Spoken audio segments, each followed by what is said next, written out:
So we're starting a new section now, right? The Enlightenment and its critics.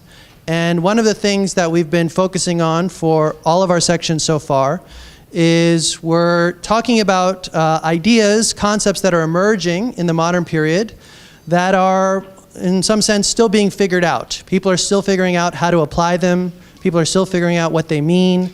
Concepts like science or natural philosophy, concepts like the state, in this case, concepts like enlightenment, right?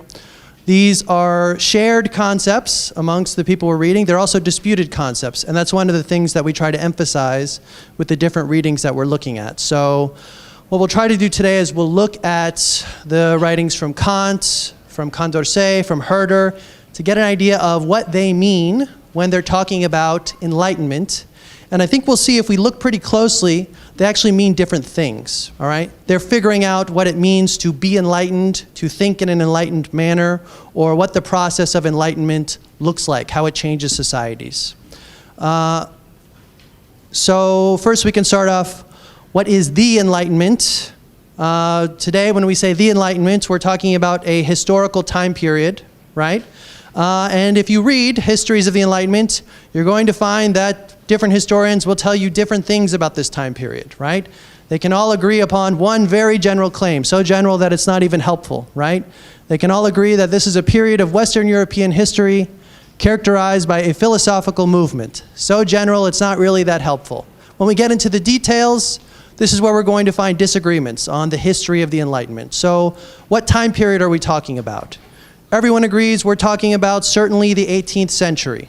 Okay? And most narratives will tell you the Enlightenment ends about the start of the French Revolution, so 1789-ish, right?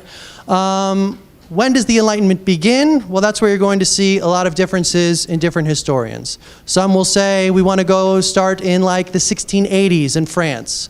Others will push it back further and say, no, Enlightenment philosophy starts at an earlier time in a different place. We want to go back to the Netherlands in about the 1650s, right? Others will say, like Condorcet, who we're reading today, he imagines himself living in the most enlightened age. And when does that age begin? He's going to say it begins with the writings of Bacon and Galileo and Descartes. When does Bacon die again? 1626. So he's pushing the beginning way back further. So we're going to get disagreements from different historians about when exactly this time period is. We're definitely talking 18th century. What places are we talking about? We're definitely talking about France. Everyone agrees with this. If you read Condorcet closely, you'll see him saying that thanks to the fact that so many people spoke French, the French kind of led the spread of Enlightenment ideas. We're definitely talking about Germany. So the French had a word for Enlightenment, Lumière. The Germans had a word for Enlightenment, Aufklärung. Many people also say we got to talk about the Netherlands, okay? Other historians will say we should also be including places in the UK, England, Scotland. We should be including Spain. We should be including Italy. We should be including America. Okay, we can have disputes about the geographical distribution. But we're certainly talking about France, Germany, the Netherlands. Okay, these are places where our authors are coming from, France and Germany especially. What kind of philosophical movement are we talking about? So just to give broad stroke sort of Wikipedia version of the Enlightenment here, we'll see that Enlightenment philosophers, Enlightenment intellectuals, in a lot of ways they're extending and they're intensifying commitments that we've already seen people defending in the early modern period, right? So for example, commitment to critical thought. We saw in Bacon and Descartes that they wanted us to completely abandon all of our inherited beliefs about the natural world. Why? Because we couldn't trust any of them. Right? If we can't trust them, if we don't have good reasons to support them, then they're merely prejudice. And they're going to demand that we only accept beliefs about the natural world that are based on some combination of evidence and argument, right? This is certainly a commitment that's going to continue for these Enlightenment philosophers. We saw other philosophers like Hobbes, like Locke, like Rousseau. They extended the radical doubt of our beliefs about the natural world to our political beliefs, right? They wanted us to justify our beliefs about the state, why it exists, why some people have power over us, and how the state should be administered, right? And what did we see them do? They turned back to nature. They're taking nature as the strong source of evidence from which they're going to build up basic beliefs that are supposed to tell us how the state should function, okay? Locke, for example, told us that when we examine human beings in the state of nature, we find them in the state of equality, right? We find them in this state where all deserve certain rights be respected. Rights to liberty, rights to life, health, property, okay?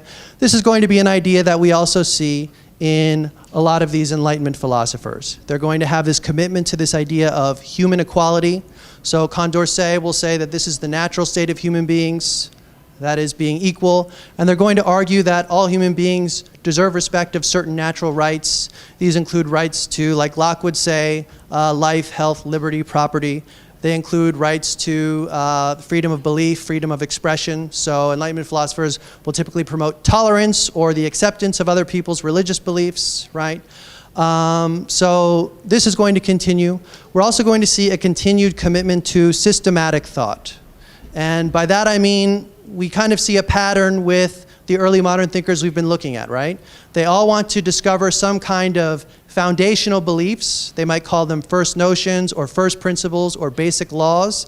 And then they want to build up a system of knowledge from these basic beliefs, right? They want to derive or establish all of their other beliefs from these basic ones. This is a pattern of thinking that will continue amongst most Enlightenment philosophers. We'll see Herder here is our great critic of the Enlightenment. He is far from systematic. He writes kind of like a crazed maniac when you read him. He's kind of fun for that reason. But he's the exception to the rule here. He's our critic of the Enlightenment. So the point I want to get across today is the Enlightenment was not one thing. And when we pay attention to the way that our authors use the term Enlightenment, we'll see that they're using it in different ways. None of our authors, and pretty much no one in the 18th century, will use the term the Enlightenment with a capital E. The Enlightenment is an expression with a capital E that we use because we have lived after this historical period, so we can reflect back on this period. We can talk about how society changed after the Enlightenment, right? We can talk about when it began and when it ended. Kant, Condorcet, Herder, they're living in the middle of it. So they have no concept of the Enlightenment, but they do use the term Enlightenment. They do recognize that something is happening to society. It's changing, right? People, they'll say, are becoming enlightened. They're noticing enlightened ways of thinking. So this we'll see them use. We won't see them use the expression the Enlightenment with a capital E, but we'll see them use the term enlightenment with a lowercase e, or enlightened thinking, etc. And what I want to do, the passages that I kind of pulled out and put on your fly sheet, are pulling some of these passages where they use this expression so we can try to figure out what they thought was happening when a society was becoming enlightened, or what kind of person was an enlightened person. How did that person change when they became enlightened? This is going to be a shared and disputed concept for Kant, for Condorcet, for Herder. All of them will agree upon this basic meaning. They all agree that enlightenment is a way of thinking that is becoming widespread in their lifetimes, right? And they recognize this is especially happening in Europe, in France and Germany, their context. Enlightenment, they all agree, is a way of thinking that is becoming predominant in their lifetimes. What they're going to disagree about is what exactly this means, what exactly this way of thinking consists of. So I want to start by looking at Condorcet. So Condorcet, kind of a mouthful, his title here, Sketch for a Historical Picture of the Progress of the Human Mind. Why does he need sketch and picture? Why not just say historical sketch? I don't know. Long title. Maybe because he's writing this under duress, okay? He's writing this in the last years of his life. The French Revolution is happening. He's in the middle of it. He ends up being part of a political party that the government turns against. And there's actually a warrant put out for his arrest. And in absentia, he's given the death penalty. So he's hiding when he writes this book. He's writing this book in the last couple years of his life, hiding in a friend's house. And what does he decide to write while he's hiding in a friend's house, worried that he might not be living much longer? He is eventually arrested, and he does die in jail. What does he decide to write now that he has these precious last moments of life left? He decides to write an entire history of human thought, okay? From the beginning right up to his present day. This is what he's going to write for us. And he's going to focus on the way that the human mind has progressed, right? It's going to be a continual series of progressions up until his age, the most progressive age. He'll say the most enlightened age. Now, he breaks up the history of humanity into what he calls 9 different eras. He's living in the 9th era, the most enlightened era, right? He has one final chapter about the 10th era, where he talks about the future, what he imagines the future of humanity will be like. So I want to look at these passages I have pulled out for you. Unfortunately for us, Condorcet doesn't define the term enlightenment or enlightened. So it would be nice if he did, then we could have a good guess about what he means. He didn't. So what we need to do is we need to pay attention to every sentence where he uses the word, and we need to try to figure out what he means when he uses it. Okay? You might disagree with what I think he means. That's an interesting question we can raise here. So, first passage I pulled out here. One simple sentence. All men have equal right to be enlightened, to know all truths regarding their interests. Okay? This suggests that being enlightened has something to do with knowing truths, possessing knowledge, right? Next passage. This one's a little longer, but it says a lot of important things for him. Bear with me. So he's talking about the ninth era, his era here, okay? He says, in the ninth era, the new truths which the genius had enriched philosophy, I already messed it up. The new truths with which genius had enriched philosophy, politics, and public economy, adopted more or less by enlightened men, extended further their salutary influence, okay? So new truths have been introduced by philosophy, and these truths are now extending beyond the enlightened people who have already accepted them, okay? They're extending the salutary influence of these beliefs, of these truths. What's a salutary influence? I don't think I've ever said that word out loud before. Do we know? It's a beneficial influence. Okay? So, accordingly, although there were still many men condemned to a voluntary or forced ignorance, the line between mankind's thick-headed portion, and its enlightened portion was almost entirely erased, leaving only a gradual slope from the height of genius to the depth of stupidity. Thus, these things became accepted not just by philosophers, but all of society. And what are these things? All of these basic beliefs he talks about here.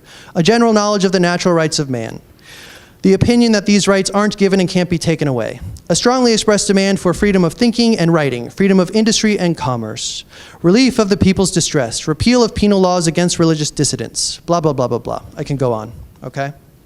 So when I read Condorcet and I see him use this word, I would say by enlightenment, he means something like being well educated or possessing knowledge, okay?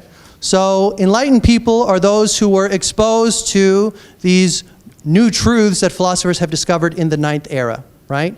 And what makes the ninth era distinctive, what makes it more enlightened than previous eras, is not just that philosophers discovered these new useful truths, like the natural rights of humanity, but philosophers have gone to the trouble of spreading them out amongst ordinary folk like you and me who aren't philosophers, right? So common citizens are becoming aware of their natural rights. This is why this is such an enlightened age, the ninth era for Condorcet, okay? So what are these new truths that philosophers have discovered? He talks about the key moments in the formation of the ninth era. He starts with Bacon. What did Bacon teach us to do? We already read some Bacon. We have an idea of this. Bacon taught us to renounce prejudice. So renounce any beliefs that I can't support with observation and experiment, right? All of the previous teachings, all of the inherited wisdom of previous science, this is to be abandoned, right? Condorcet appreciates this aspect of Bacon. It's one that's going to carry on in his thought. He appreciates that Bacon taught us to derive our beliefs from observation and experiment, but unfortunately, he doesn't think that Bacon gave us a very fruitful scientific method. He didn't really show us how to do this. And if you've looked at Bacon's tables of discovery, as confusing as they are, you know what he's talking about. All right.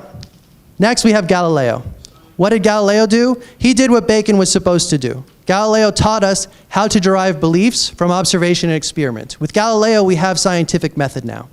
The problem with Galileo, the reason why we need more philosophical influences besides him, is he only really applied his thinking to the natural sciences and mathematics. So if we want to question things like the nature of the state, Galileo is not necessarily going to give us guidance. But Descartes will. So Descartes, Condorcet appreciates because he taught us to radically doubt everything and to only accept beliefs that reason can endorse, right?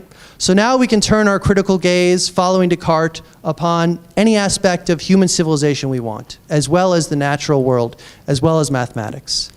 The problem with Descartes is, although he gave us this courage to doubt everything and to only accept beliefs that reason endorses, he also introduced, Condorcet says, lots of false beliefs, lots of confused beliefs. And he doesn't name them, but he probably has ideas like Descartes' argument for the existence of God. Condorcet, if you read him, you very quickly realize he is not a fan of religion. He describes religion as a form of despotism, a great barrier to enlightenment. There's two great barriers to enlightenment for Condorcet: the despotism of religion and the despotism of kings or tyranny. Okay? So these would be arguments that Condorcet doesn't respect coming from Descartes. But luckily, we had one last major philosophical innovation, and this is the work of Locke, right? And according to Condorcet, what Locke did is he taught us how to restrain our knowledge so that we only think about objects of human intelligence that we can actually gain knowledge about. He taught us the limits of human knowledge. So Locke is an empiricist, which means Locke taught that we can only know things that we can experience, right? So with the teachings of Locke, according to Condorcet, I'm now able to look at many previous works of philosophy, many previous works of science, and I can dismiss them because I can say, you're not actually talking about knowledge. You're not actually talking about something that can be verified or rejected with experience. So if a priest, the great villains of Condorcet's mind, if a priest is giving me some kind of religious argument for moral behavior, I can say, you're not talking about knowledge. You're talking about things that are not directly experienced, right? If we want to talk about morality, we need to begin like Locke did, with the natural state of human beings. For Condorcet, this is the foundation of morality, when we recognize that all human beings in their natural state are equal. So it's in the Ninth Era that the science of morality begins for Condorcet. Previous to the Ninth Era, he says the priests had the monopoly on morality. But now we've discovered the fundamental, the basic principle of morality. All human beings are equal, and all human beings deserve that their natural rights be respected and protected. Okay? So thanks to Locke, we now have a science of morality, and the natural rights of human beings become known, right? Now we have the beginnings of enlightenment. We have people who are well-educated, people who possess knowledge. The most important knowledge, knowledge of the natural rights of human beings. For Condorcet, enlightenment is a process that once it begins, it can't be reversed, and it can only continue to expand. So he tells us that enlightenment is irreversible as well as inevitable. And I gave you another passage here where he's emphasizing this idea. So the next passage down, Condorcet writes, if we take a quick look at the present state of the globe, we'll see right away that in Europe, the principles of the French Constitution are already those of every enlightened man, okay? Again, enlightened man, one with the proper beliefs, like beliefs protecting natural rights, like we find in the French Constitution. We'll see them too widely disseminated there. We'll see these principles too widely disseminated there and too openly professed for tyrants and priests to block them from gradually penetrating the hovels of their slaves.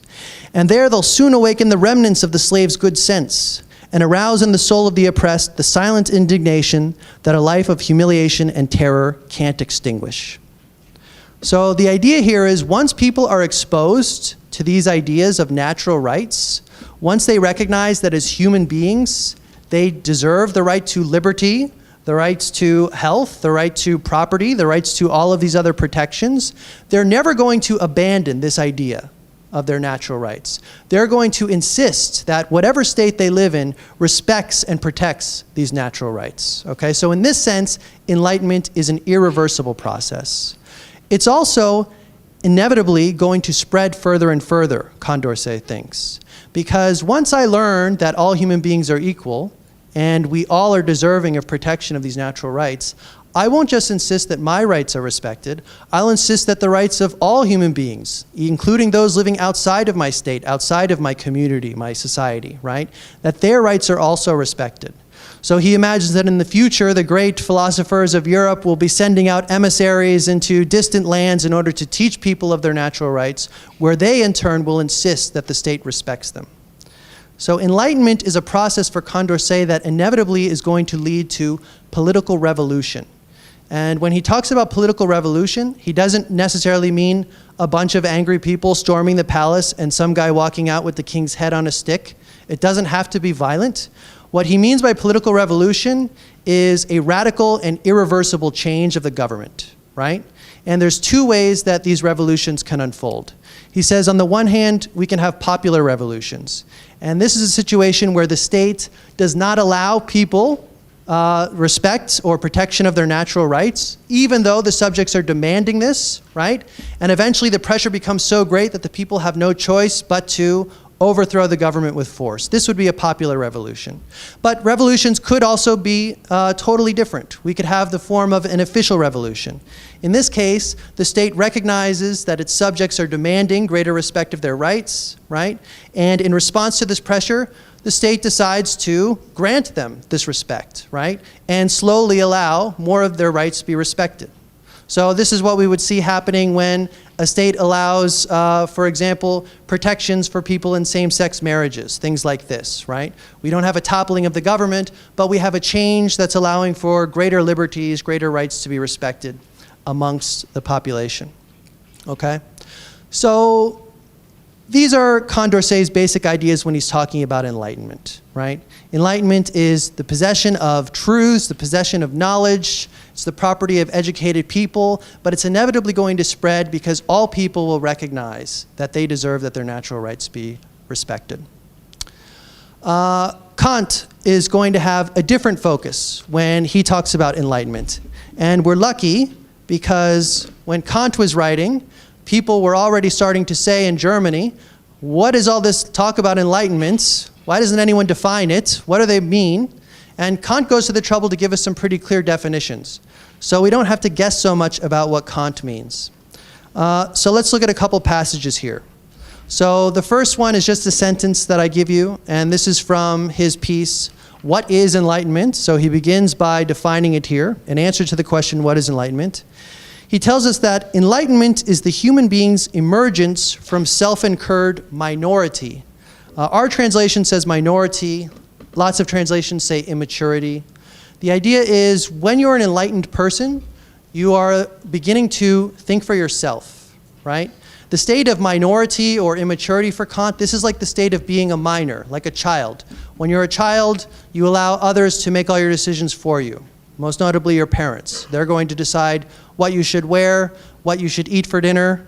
Maybe they'll tell you as you're getting older and you don't want them to, what you should study in the university, right? Your parents are deciding what's in your best interest. You're not thinking for yourself. This is when you're immature. This is when you're unenlightened. When you're enlightened, you are the one who is deciding what you consider to be true or what you consider to be good or in your best interest, right? So I want to look at the next passage here where he's expanding on this idea of thinking for oneself. This is actually a footnote from the next piece that we have in our reader. It's called What is Orientation and Thinking? So in this note, Kant says, thinking for oneself means seeking the supreme touchstone of truth in oneself, i.e. in one's own reason. And the maxim of always thinking for oneself is enlightenment, okay? Maxim is like a basic principle of action, so sort of the basic motto of the Enlightenment here, always think for yourself. He goes on, and this is going to be where we see him maybe differing from Condorcet. He says, now there is less to this than people imagine when they place enlightenment in the acquisition of information. For it is rather a negative principle in the use of one's faculty of cognition.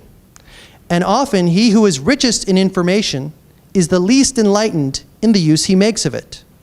To make use of one's own reason means no more than to ask oneself whether one is supposed to assume something, whenever one is supposed to assume something, whether one could find it feasible to make the ground or the rule on which one assumes it into a universal principle for the use of reason. Okay, Kant's not easy. He's not straightforward to read. You probably don't understand a lot in that passage. One thing you can see is that he's saying enlightenment has nothing to do with the acquisition of information. What does it have to do with? It has to do with thinking for itself, okay? Thinking for oneself. And I'll talk about what he means in this passage when he says that we should always be trying to ground our reason in some kind of universal principle. All right. So when Kant says enlightenment is thinking for oneself in his essay, What is Enlightenment?, he tells us that enlightenment is a sacred right of humanity. All of us have the right to think for ourselves, to decide what we consider to be true or good or beautiful, etc. Why do we all have this right? He explains this pretty well in another reading. We have 4 different readings assigned from Kant. This one is called The Groundwork of the Metaphysics of Morals. So in this piece, he wants to explain why we all have the rights to decide for ourselves how to be good. He insists that in order to decide how to be good, none of us need any kind of special training or special education. We don't need philosophers to sit with us and teach us lessons. We don't need scientists to teach us about the natural world. We all can decide for ourselves what it means to be good because we're all rational beings. We all have reasoning capacities. And reason itself will establish what our moral duties are. Okay? All of us can figure out how to be good because we all potentially can have what Kant calls a good will. If you want to know what it means to be good for Kant, you want to know what it means to have a good will. Kant says having a good will is acting out of a pure duty to do what's right. Okay? So if I have a good will, I have a commitment to act only for the sake of doing what's right. Or I have a commitment to act only for the sake of doing my duty. So we can have many motivations for a moral action, right? Kant gives the example of lying to someone so you can get a loan. Imagine that you really want a big loan, maybe to buy a house or something like this, and you're filling out the application form, and you know as you're filling it out, you're probably not going to get it because your income is terrible and because your credit's even worse, right? So you're tempted to lie on the loan application. If you lie on the loan application and they believe you, maybe you can get this loan, which is going to help you, right? You have a moral decision here. Am I going to lie on the loan application or am I not? Let's say I decide that I'm not going to lie on the loan application. Does that mean that I have a good will? Kant would say not necessarily. I need to know why you decided to not lie on the loan application, right? I may have decided to not lie on the loan application because I was afraid of getting caught and I don't want to go to jail for fraud or have to pay some kind of fine, right? If that's the reason why I decided to not lie, Kant will say, I'm not acting purely out of a desire to do what's right. Instead, I'm acting out of a fear of bad consequences, right? So I don't have a good will. Another reason why I might decide to lie on the loan application is because maybe I'm the kind of squeamish person that lying just makes me feel bad. I feel terrible lying to people, so I don't like to do it. So I decided I'm not going to lie, right? Kant would say again, this person doesn't have a good will because they're not acting purely out of a duty to do what's right. Instead, they're acting out of a desire to feel good, right? If I want to know that I have a good will, I need to know that I chose to not lie on the loan application simply because I knew it was my duty to tell the truth. And I chose to do that. So reason, Kant thinks, tells us what all of our duties are, what all of our moral responsibilities are. How does reason do this? Kant, at the end of this essay, shows us. He says, we have a way of, if you like, hearing the commands of reason. And he calls this the principle of universalizability. So Kant will say, any time that you're facing a moral question, you should ask yourself, can I make this action a universal law and still achieve my goal? Okay? Kant uses a little bit more complicated language. Kant says that we should act only on maxims that can be made universal laws and are still achievable. So a maxim for Kant, this is a principle of action. A maxim is always going to have 2 parts. A maxim is going to tell you what you're doing, and it's going to tell you why you're doing it, okay? So I'm deciding whether or not I want to lie on this loan application. So a possible maxim I could be considering here is, I will lie on a loan application in order to get a loan, okay? This is a principle of action. This is a maxim. It tells me what I'm doing. I'm lying on a loan application. It tells me why I'm doing it in order to get a loan, okay? Now, if you want to know whether or not this is acceptable, reason tells us. So what you need to do, Kant would say, is you need to imagine that everyone in the world acted on this maxim. That would mean it's a universal law.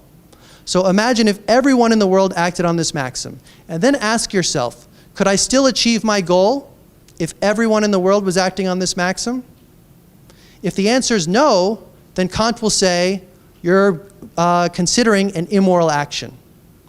So if everyone in the world was to lie on their loan application, right, in order to get a loan, would I be able to get a loan by lying on my loan application? Kant says no, because if everyone is lying on their loan applications in order to get loans, the lenders are not going to believe any of these applications, right? So if everyone acted on this maxim, I would not be able to achieve my goal. And that means it's immoral. Why is it immoral? Because this maxim is actually committing me to thinking inconsistently. The only way that this idea can work, that I can lie on this loan application in order to get a loan, is if I make sure that everyone else follows the rules, but I get to break them, right? If everyone else is telling the truth, maybe I can get away with my lie. Maybe I can trick someone, right? If that's my expectation, that I can only succeed if everyone else follows the rules and I get to break them, I'm being inconsistent in the sense that I'm treating other people by different standards than I'm treating myself, right? And reason, thinking itself, Kant will say, demands consistency. People can't say things like, I'm older than 10 years old and I'm younger than 10 years old. That doesn't make sense. Reason demands consistency. Reason also demands consistency when it comes to morality, right? And what the principle of universalizability does is it helps us to recognize whether or not our maxims are consistent, right? Are we holding ourselves to the same standard that we're holding everyone else? Or are we treating ourselves differently? Are we making everyone else follow the rules when we get to break them? If we're not holding ourselves up to the same standards as everyone else, we're not acting morally. Okay? So this is why Kant thinks I don't need special education or training in order to learn how to be good. Because all of us can apply this basic test. Right? So Kant's defining enlightenment differently here. Kant's saying that enlightenment is simply thinking for oneself. That's not necessarily the same thing that Condorcet is saying, right? Where enlightenment entails having knowledge, having a good education, acquiring certain information, like the idea that human beings have natural rights, okay? Now, if someone's thinking for themselves, they might end up agreeing with Condorcet that all human beings have these natural rights, but they don't necessarily have to, right? So if I agree that all human beings have a natural right to liberty and life and health, I probably should be against genocide, right? You think so? Yeah? That sounds like a good plan if I want to protect people's natural rights. Well, here's maybe a problem with thinking for myself. Kant would say this is a very naughty example, but it still kind of works. What if this is my maxim? This is what I want to do. I want to kill an American. Why do I want to do this? Because I want to erase Americans from the face of the earth, okay? If everyone in the world acted on this maxim, would I be able to achieve my goal? I would, right? So reason is not telling me that this is forbidden, okay? Now, Kant was not a proponent of genocide. He would say this is a naughty example, and he would have a response to it. But the point I'm trying to draw here is, when you're thinking for yourself, listening to these commands of reason, it isn't necessarily the case that you're going to arrive at the same beliefs that Condorcet thinks enlightenment consists in. Okay? Last thinker. How am I doing before the mass exodus? I'm all right. All right, so Herder. Herder is our critic of the Enlightenment. And when you read his writing, I don't know what you'll find of it, how you'll think of it.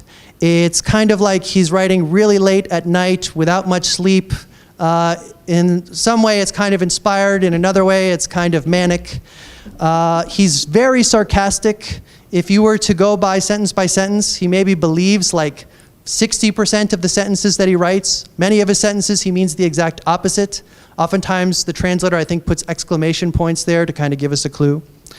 But let's look at what Herder says about the Enlightenment. So I pulled out one passage here.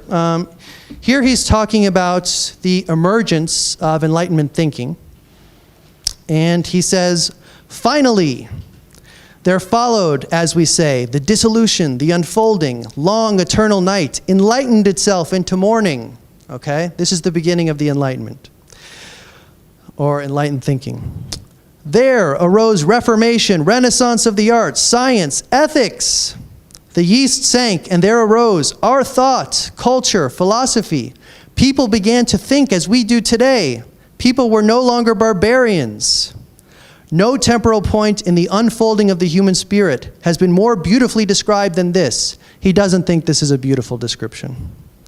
Since all our histories and philosophies point to it, And from east and west, from the beginning and yesterday, all the threads that are drawn out know how to draw towards it as the highest peak of human civilization. Okay? So he's talking about standard sort of historical narratives of the emergence of enlightened thinking, right? And what is he telling us is happening to people when they're becoming enlightened? They're becoming like us. That is, they're becoming like 18th century Western Europeans, right? And they are approaching the highest peak of civilization, right? And I'm not going to say that Herder's always fair to the Enlightenment thinkers he's criticizing, but we can get a sense of, if he read a work like Condorcet's, he didn't because it was written later, but if he did, it would broadly fit the kind of thing he's describing here, right? Condorcet is giving us this historical narrative of the progress of human civilizations. And where does it end? It's going to end at its most progressive, most enlightened place, which is his lifetime. He will say that it will be a continual process. Enlightenment will continue to spread across the world, right?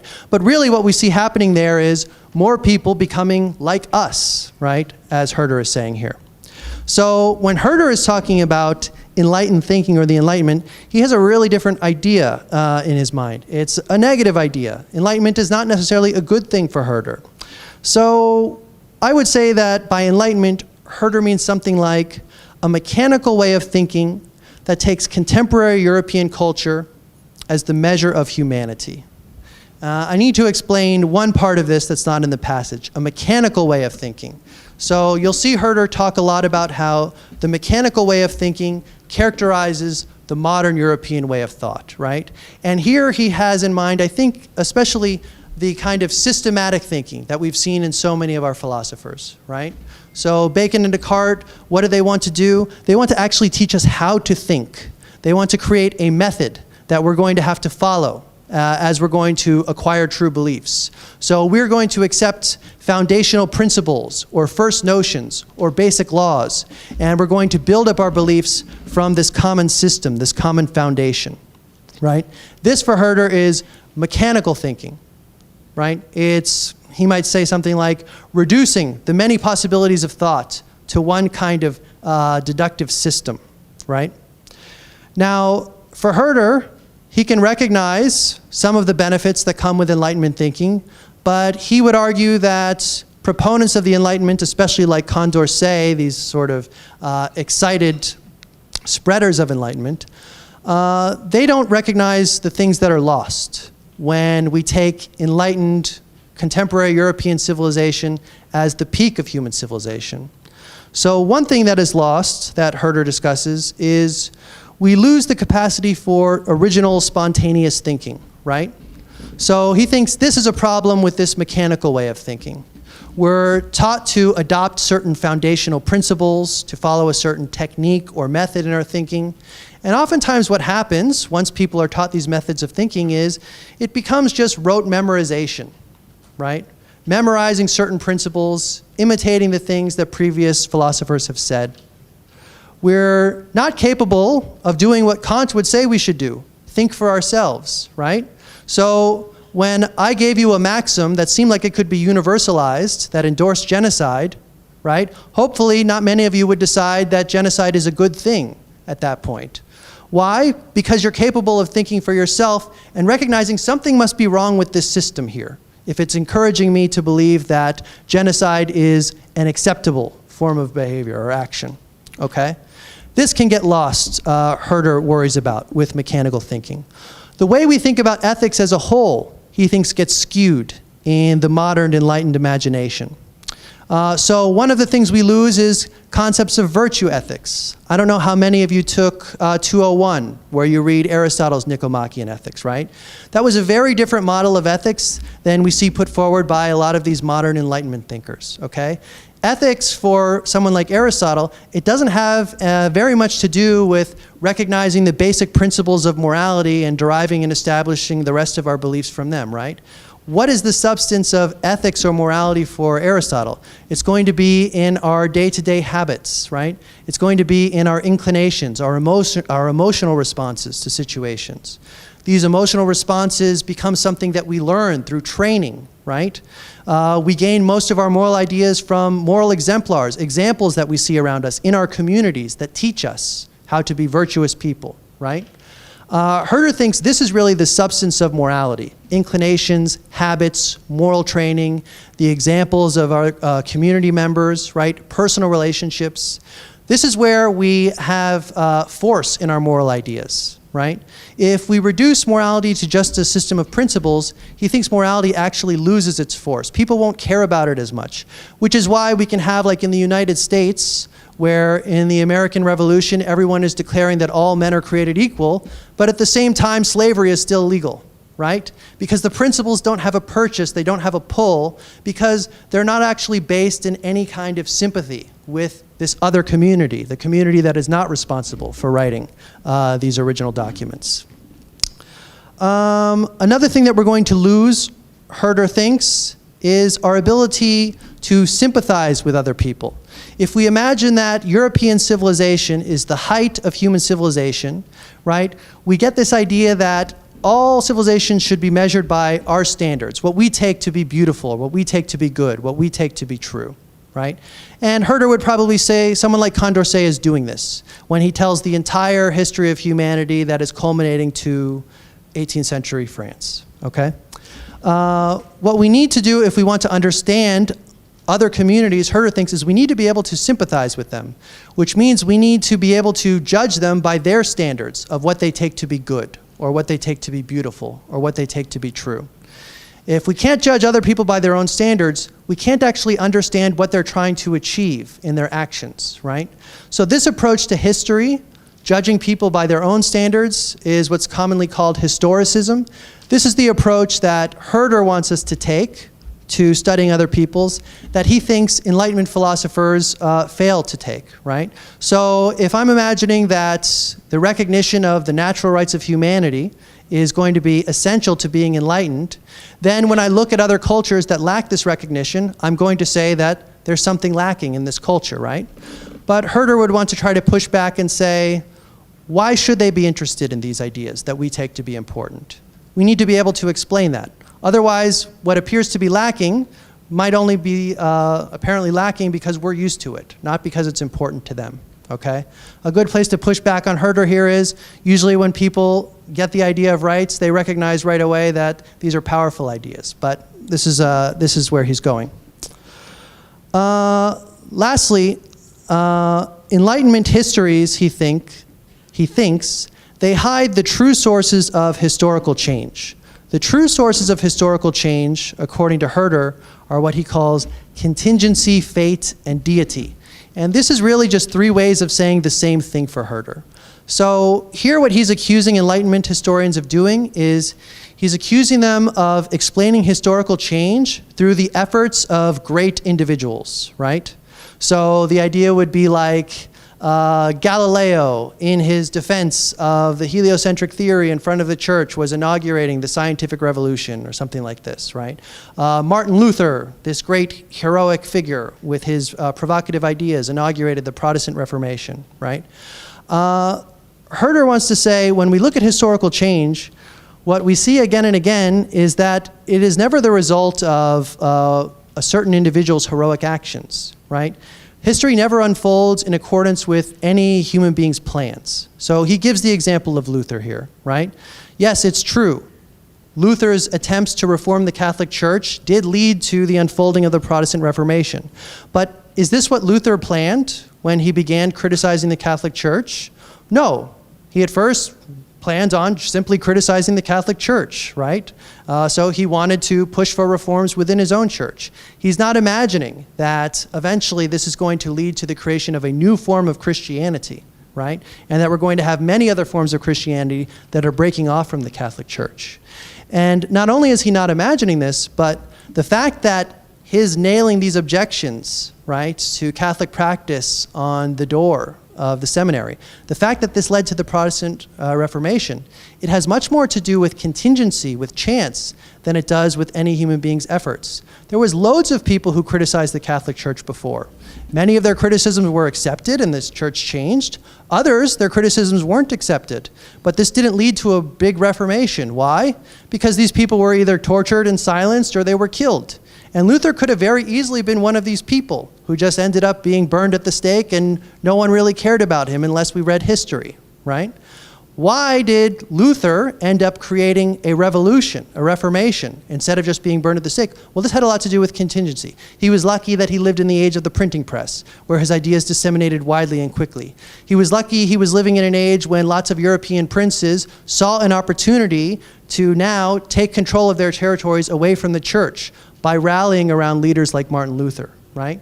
This is all contingency. This is chance. This has nothing to do with Luther's actual plans.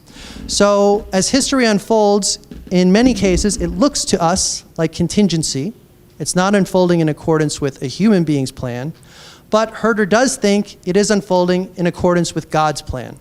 So this is why he wants to say history is unfolding in accordance with contingency or fate, God's plan, or deity.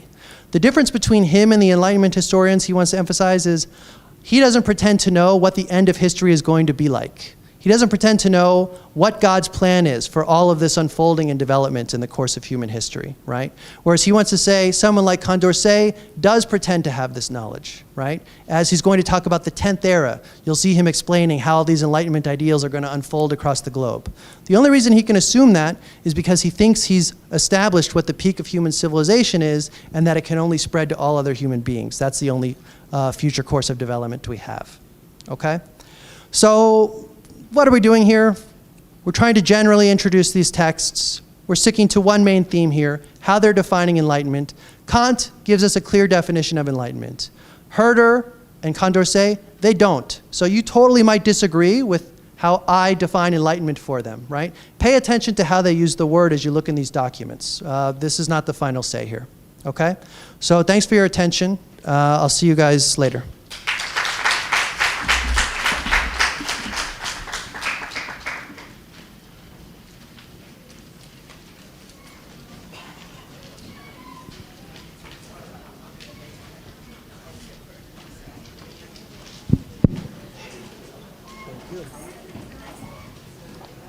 Okay, so did you already copy this? Yeah, just.